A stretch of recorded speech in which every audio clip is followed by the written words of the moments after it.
Frères et sœurs en Christ, bonjour. Partageons la parole de Dieu inégalable. Seigneur, nous te confions ce moment. Papa, donne-nous la sagesse et l'intelligence, que nous ne soyons que des instruments.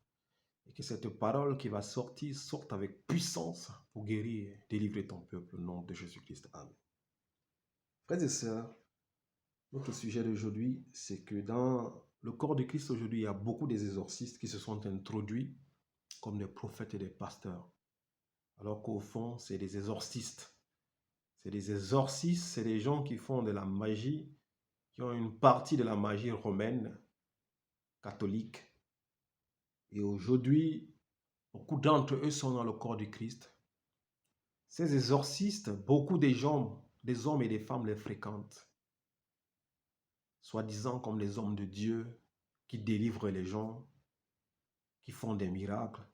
Mais pourtant, c'est une pratique mystique. C'est une pratique magique. C'est des gens qui font des incantations mystiques et sataniques pour dire qu'ils délivrent les gens. Mais ce que les gens ignorent, c'est que, comme c'est une pratique mystique et satanique, c'est des hommes, quand tu viens avec ton problème, ils l'analysent et eux, en fait, c'est comme ça que le diable opère. Quand tu viens avec ton problème, il regarde l'esprit qui est en toi qui te domine. Il regarde l'esprit qui est en train de t'affaiblir si c'est une maladie. Il regarde le démon qui est en train de te tourmenter. Si c'est un démon inférieur, il va mettre en fait un démon supérieur en toi, afin que ce démon supérieur domine sur le démon qui te dérange ou le problème qui te dérange. Et tu as l'impression que le problème est parti. Mais tout simplement parce qu'on met un démon supérieur sur toi. Un démon plus fort que celui qui te dérange. Et ce démon permet maintenant, quand le petit démon qui te dérangeait venait, le grand démon qu'on met en toi ou la légion pour les démons qu'on va mettre sur toi pourront le chasser. Enfin, c'est comme ça que ces exorcistes, ils opèrent. Tu viens, tu dis tu as une maladie qui te fait ceci, qui te fait cela. Il fait des incantations, il fait des rites, il fait des pratiques. Mais mystiquement, il met quelque chose de supérieur en toi qui dépasse ton problème. Et cet esprit qui met, ou ces esprits qui met en toi, contrôlent ta situation. Et c'est pour ça que tu as l'impression que tu es guéri. Tu as l'impression que l'esprit ou les démons qui te dérangeaient la nuit ne te dérangent plus, mais tout simplement parce que tu es devenu une habitation des démons puissants. Et tu te rendras compte plus tard, parce que Satan ne fait jamais rien pour rien. Plus tard, ces démons-là vont commencer à réclamer autre chose. Parce que si c'est comme on faisait les blindages avant, ce n'est même pas le but. C'est comme on faisait les blindages avant au Cameroun. On te blesse et on mettait des trucs magiques sur des blessures qu'on créait sur ta peau. Partout, on te coupait avec des lames et on mettait certains cendres. Je ne sais pas des cendres de quoi ils mettaient, mais c'était des rites mystiques. Et on te disait que cette protection, tu te rends compte, c'était sur 6 mois. C'était sur 1 année ou 2 années. Tu devais repartir encore, on devait encore te couper pour refaire notre blindage, notre protection. En fait, c'est comme ça que les exorcistes fonctionnent. Quand tu viens avec un problème aujourd'hui, d'envoûtement ou de possession, de mari de nuit ou quoi que cela, ils mettent des démons supérieurs qui sont au-dessus des esprits qui te suivent, qui te poursuivent. Et tu as l'impression que ces esprits ne vont plus te poursuivre. Pourquoi? Parce qu'on a mis un démon supérieur ou des démons supérieurs en toi. Et tu as la paix pour un moment. Ça peut durer 6 mois, ça peut durer 1 année, ça peut durer 3 ans. Et plus tard, un autre problème va surgir parce que tu vas t'affaiblir. Parce que si ces démons qui sont en toi, ce démon qui est en toi, retrouve en face de lui quelqu'un qui est plus puissant encore, lui également va te dominer. Il va dominer le démon qui est en toi. Et le démon qui est en toi, qui va rentrer, commence à te réclamer, commence à te rendre malade, commence à te poursuivre encore la nuit, commence à te remettre encore dans les prisons. Et tu es obligé d'aller refaire une autre protection. Voilà comment ces choses se passent. Je ne saurais comment l'expliquer exactement, mais c'est ce cycle-là. C'est pour ça que vous voyez que tu es obligé, au bout de 2 ans, tu dois aller voir l'exorciste ou le père exorciste qui a prié pour toi. Au bout d'une année, à chaque fois où tu vas en vacances, tu dois aller le voir. Ou chaque 6 mois, tu dois aller le voir. C'est comme ça se passe. On doit renouveler ta protection. C'est comme le charme. Ça se renouvelle, ces choses. Mais c'est des démons par niveau qu'on met dans vos corps. Et tu te rends compte que quand tu deviens une habitation des démons, c'est pour cela que vous voyez des gens avec des maladies qu'on ne comprend plus. Dans ton corps, il y a 100 maladies. On ne sait plus quoi soigner. Tout simplement parce qu'on a passé le temps à mettre des choses en toi et ces choses t'ont détruit, ces choses t'ont bouffé, ces choses commencent à réclamer ta personne, ces choses commencent à demander autre chose que toi, tu ne comprends pas exactement ce qui est en train de se passer. Mais en fait, c'est le travail des exorcistes. C'est ce que nous allons voir par la grâce de Dieu. Acte 19, verset 11. Dieu faisait des miracles extraordinaires par l'intermédiaire de Paul, au point qu'on appliquait sur les malades des linges ou des mouchoirs qui avaient touché son corps. Les maladies les quittaient et les esprits mauvais sortaient d'eux. Frères et sœurs, aujourd'hui ou avant nous, il y a eu des gens comme les Paul qui avaient la grâce de Dieu, qui avaient reçu la puissance et l'approbation de Dieu. Quand ils priaient, tu trouvais la guérison. Mais c'était une guérison définitive. Il fallait que quand il finit de prier, quand tu reçois la délivrance de Dieu, tu t'accroches à la parole de Dieu. C'est définitif, frères et sœurs. Ce n'est pas renouvelable. À moins que tu ouvres une autre porte et qu'un démon entre. Parce que la Bible déclare, quand on chasse un démon de ton corps, il va dans les arides, il tourne pour chercher une autre maison d'habitation, un autre corps. Parce que les démons n'habitent que les corps. Ils aiment habiter les corps. Ils n'habitent pas les arides. Quand ils vont dans les arides, c'est pour chercher là où ils vont habiter. Ils sortent pour aller dans les arides et ils cherchent, ils rôdent pour chercher dans quel corps il peut habiter. On dit, quand il part, il ne trouve pas un corps. Il revient toujours là où on l'a chassé, qui est ton corps, qui était son ancienne maison. Il vient regarder si il est possible qu'il revienne dans ta maison, dans sa maison qu'il habitait avant. Quand il revient, s'il trouve que tu es toujours dans la parole de Dieu, s'il trouve que tu es toujours dans la louange et dans l'adoration, qu'il trouve que tu es toujours dans les parvis du Seigneur Jésus-Christ, il ne pourra plus jamais entrer. Mais s'il vient trouver que tu retombes dans la débauche, dans l'adultère, la fornication, la prostitution, le vol, le mensonge, l'hypocrisie, la jalousie, la masturbation, l'adultère, la fornication et tout le reste, il va dire, oh, ça c'était ma maison. On dit, quand il revient, il entre lui-même, il bloque d'abord que tu ne puisses plus fermer la porte et il va appeler 7 autres esprits. Voilà que ta situation va s'empirer. Mais si tu restes dans la gloire de Dieu, tu restes dans les mains de Dieu, tu restes dans l'adoration, dans la louange, tu t'éloignes du péché, jamais un démon ne peut pas habiter en toi. Voilà ce qui se passe, frères et sœurs. Alors, quand un homme de Dieu véritable prie pour toi et que Jésus-Christ te guérit, ce n'est pas pour un temps, c'est à vie, mais à condition que tu restes, tu médites la parole de Dieu, que tu vives selon sa volonté et que tu te loignes du péché. Voilà ce que l'apôtre Paul faisait. Quand il priait, les esprits impurs sortaient des malades. On dit même les mouchoirs. Si l'apôtre Paul avait touché un mouchoir ou un vêtement, si on prenait ce vêtement, on posait sur un malade, il guérissait par la puissance du Saint-Esprit.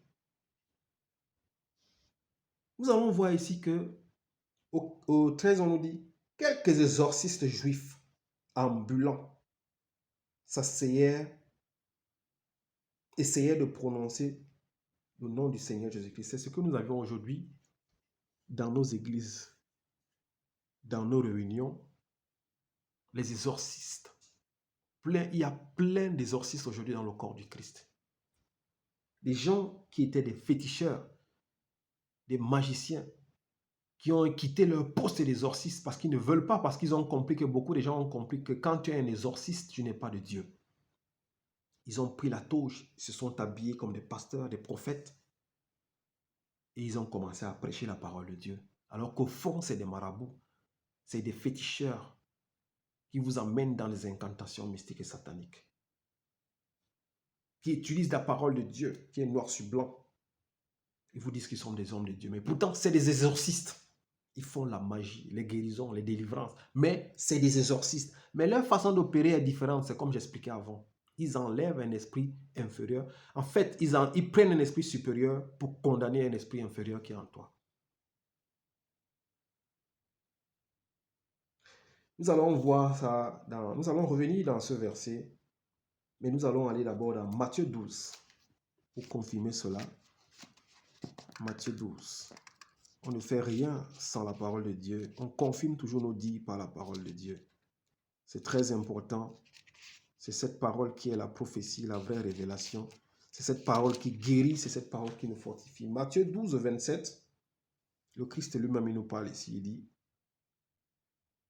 Il dit ici, je lis, pour la grâce de Dieu, et si moi, bon, je peux commencer au 26, il dit, si Satan chasse Satan, il lutte contre lui-même.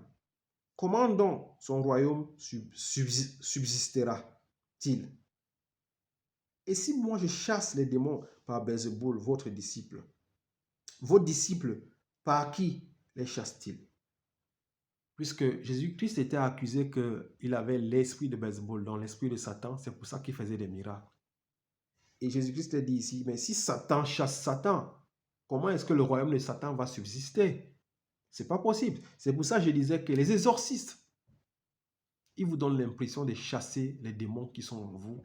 Mais c'est faux, parce qu'ils sont de Satan, ils ne peuvent pas chasser les démons en vous. Qu'est-ce qu'ils font? Ils mettent plutôt des démons supérieurs en vous.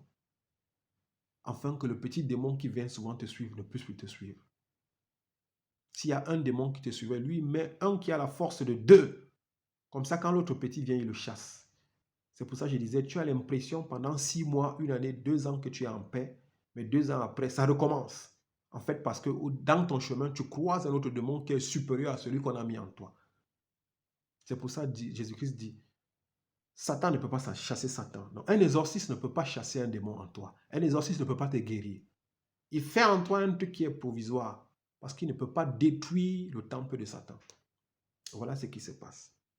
C'est pour ça que Christ l'a dit au 25 ici que, mais et si moi, qu'il suis le Christ, vous dites que je chasse les démons par Belzéboul, vos disciples, par qui les chassent-ils? Les disciples, vos disciples, c'est qui? Vos disciples, c'est vos exorcistes, c'est vos frères magiciens, c'est vos charlatans. Par qui eux ils chassent? Ceux qui sont dans l'église aujourd'hui, qui se disent des pasteurs et des prophètes. Eux, ils chassent les démons par qui? Si Jésus-Christ, qui était le Christ lui-même en personne en chair, on l'accusait qu'il chassait les Christ par le démon, par Satan. Lui, il les demande. Et vos fils, ils sont les qui? Leurs fils, c'est qui leurs fils? C'est des exorcistes que nous voyons aujourd'hui, qui sont dans le corps, qui sont rentrés dans le corps de Christ. Au 13, à Acte 19, 13, on dit ici, quelques exorcistes juifs ambulants essayèrent de prononcer le nom du Seigneur Jésus-Christ sur ceux qui avaient des esprits mauvais. Ils disaient, nous vous conjurons par le Jésus que Paul prêche. Ceux qui faisaient de cela étaient les 7 fils de Séva, un juif, chef des prêtres. Nous voyons ici que c'était des exorcistes, et pourtant c'était les enfants d'un prêtre dans le temps. Séva, c'était un grand prêtre. Mais c'était ses enfants qui pratiquaient l'exorcisme. Voilà ce que c'est les pasteurs, la majorité des pasteurs aujourd'hui qui font des miracles. Tout simplement parce qu'ils ont refusé de marcher selon la volonté de Dieu, ou simplement parce qu'ils ont quitté les voies de Christ, parce qu'ils voulaient remplir leur église, parce qu'ils voulaient beaucoup de membres dans leur église, parce qu'ils voulaient de l'argent. Ils ont perdu la grâce de Dieu. Cette grâce qui s'obtient gratuitement.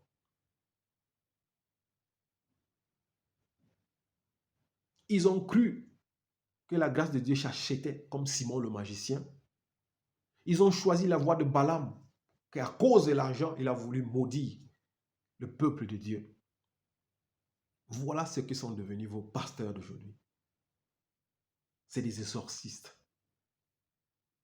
Tout simplement parce qu'ils ne veulent pas marcher selon la volonté de Dieu. Ils cherchent des petits chemins. Nous voyons ici, ces exorcistes-ci, eux, comme ils savaient qu'ils n'ont pas la puissance de chasser les démons, ils ont voulu imiter l'apôtre Paul en disant, par le Jésus que l'apôtre Paul prêche, nous vous chassons. Ils voulaient chasser les démons. Et c'était des fils, les 7 fils de Séva, un prêtre dans le temps. Un juif chef des prêtres. Il était chef des prêtres. Séva était chef des prêtres. Mais c'était ses fils qui faisaient de l'exorcisme, qui ont voulu utiliser la force de Dieu, mais sans connaître Dieu, en disant, nous chassons les esprits impurs au nom de Jésus que Paul prêche. Mais nous allons voir ici que même les démons connaissent Jésus. Et les démons connaissent ceux qui appartiennent à Jésus-Christ. Frères et sœurs en Christ, craignons Dieu et craignons celui qui est capable même de brûler notre âme dans la géhenne, qui est Je suis l'Éternel Dieu des armées. La Bible dit, maudit soit l'homme qui se confie à l'homme. Un être humain ne guérit pas, un pasteur ne guérit pas, un prêtre ne guérit pas. C'est Jésus-Christ lui-même qui te donne l'approbation de guérir par la puissance de son Père, l'Éternel Dieu des armées. Arrêtez de suivre des marabouts, des féticheurs, des exorcistes qui ne font que de la magie. Ils n'ont pas la puissance de Dieu. Arrêtez de suivre des gens qui font l'abracadabra, la magie, qui enlèvent un démon ici, qui mettent de l'autre côté, qui enlèvent les petits démons et qui mettent des grands démons sur vous. Plus tard, vous allez vous détruire. Parce que quand le démon ne sera plus alimenté, il va vous détruire. Au 16, on dit ici, je relis encore le 13, il dit, nous vous conjurons par Jésus que Paul prêche. Ceux qui faisaient cela étaient 7 fils de Séva, un juif chef de prêtre. L'esprit mauvais leur répondit au 14, je connais Jésus et je sais qui est Paul. Mais vous, qui êtes-vous? Voilà pourquoi vos pasteurs aujourd'hui sont obligés d'aller voir ou chercher des puissances obscures des ténèbres. Parce qu'ils ne peuvent pas guérir par la puissance de Jésus-Christ. Ils n'ont pas l'approbation, ils n'ont pas la parole de Dieu, ils n'ont pas l'Esprit de Dieu.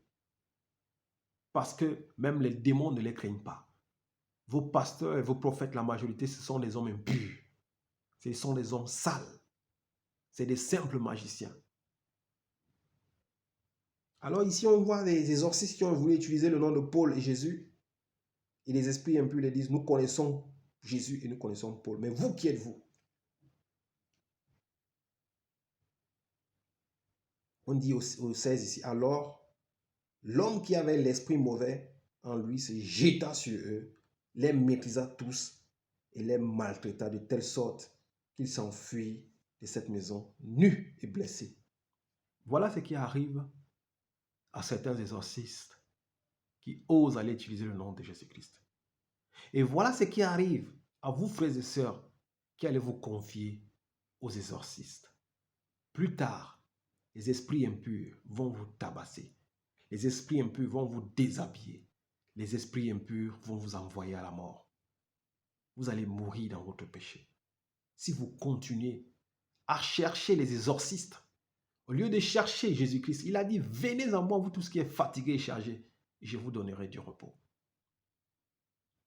La Bible déclare, si Christ t'a franchi, tu es réellement libre. La Bible n'a pas dit que si un homme t'a franchi, tu es réellement libre, parce qu'un homme ne peut pas t'affranchir.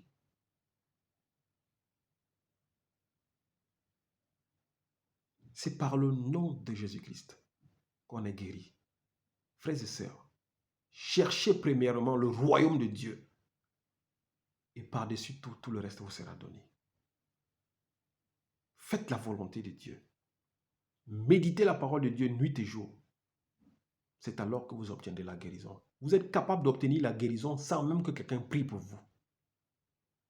Vous êtes capable d'être guéri sans même que quelqu'un intervienne dans les jeûnes et prières, en fuyant le péché, en fuyant l'iniquité, en fuyant des choses mauvaises, en fuyant les choses de la nature, l'adultère, la fornication, l'impudicité.